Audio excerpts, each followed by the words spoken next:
Is the Bailey Smith-Max Holmes combination working even better than maybe your best case scenario? Well, it's funny. We really like that they're basically the same age. Max is a little bit younger, and they had some similarities in terms of their ability to run and got, genuine speed. Hand on heart, I didn't quite see the combination panning out this way. I didn't necessarily. I mean, we're not even sure that their best position is on ball, but the two of them in there at the moment are a good combination, and they're enjoying it. And they're doing some things that I didn't necessarily foresee. Maybe our list management team and our recruiters saw it a bit better than I did. I mean, I knew Bailey was a star. Just watched that final series in 21. You could see what he was capable of. But he was coming off a knee reconstruction, hadn't played for a year. Generally players take a bit of time to fit into your system. He just seemed to get what we were after really quickly. Have you seen better runners? And to have one in your mob, and you would have one, but to have two, to watch it on Saturday was, I've watched a lot of footy. I haven't seen too many cover the ground like those two blokes.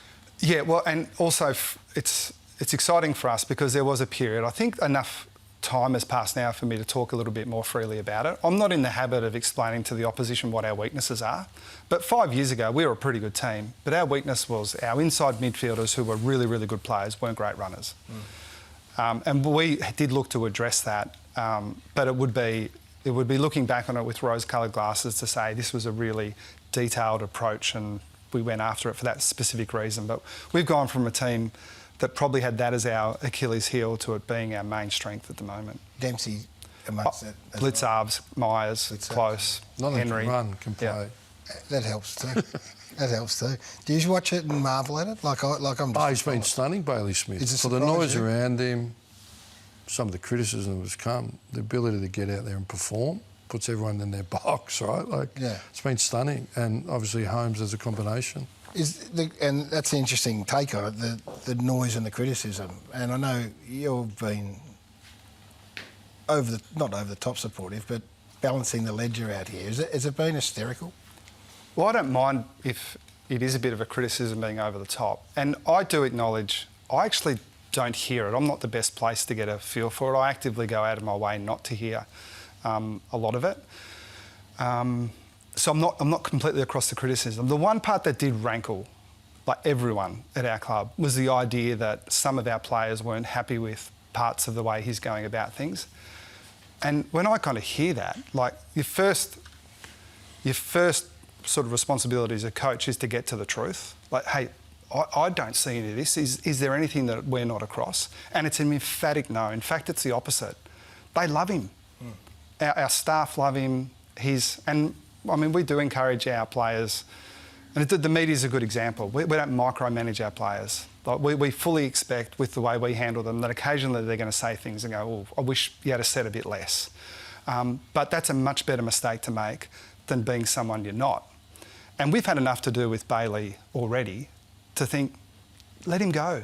And occasionally, because he is so high profile, there'll be a few things that maybe step over the mark, but I'd be staggered if it ever comes from a bad place. The ones that you worry about are the ones where you think, this guy might just be a poor character, and the stuff he might say might reflect that. There's no risk of that with Bailey. So if there's criticism that comes, and I get there are some people that would prefer that it didn't work out for Bailey and for us, that's fine, we're in a competitive environment. But my sense is that some stuff has been almost made up to suggest that some of our players aren't happy with Bailey. It's just not true. I mean, if I thought there was a possibility it was true, I wouldn't come out and put myself on the line by saying it's not. You've discussed this, but so Andrew Dillon meeting with him is different, which adds to the narrative around him. Can you give us, I know we're pushed for time, just a snapshot on what that was about? This is better than anything else we'll talk about, so let's keep going. Well, I think it's... My take on it, knowing Andrew pretty well, was that this is a sign of them thinking about these things a little bit differently and moving away from the punitive approach with, I think, just has the effect of treating grown professional athletes like children and taking the approach that we would take together. If I said something that offended Ross would come and talk to me and say, mate, I'm not sure where you were coming from there. And I would really appreciate that. We like problems that be untangled untangled, not won or lost. So when you said, sorry, are we out of time? No. Quickly, when you said, Bailey, Andrew Dillon wants to meet with you, what did he say? No, it didn't even go like that. Andrew was talking to Steve Hocking and Andrew suggested to him, hey, maybe it's a face-to-face thing. Right. He said, yeah, he'd love that, we'll come up. Okay. He said, no, don't worry about that, I'll come down. Right. Well, that seems like a mature approach. Through something. Wow. Yeah, no press releases. But I think it talks to Andrew Dillon and Bailey, the character of the men. Agree. Yeah. We should have filmed it because it would have been good TV.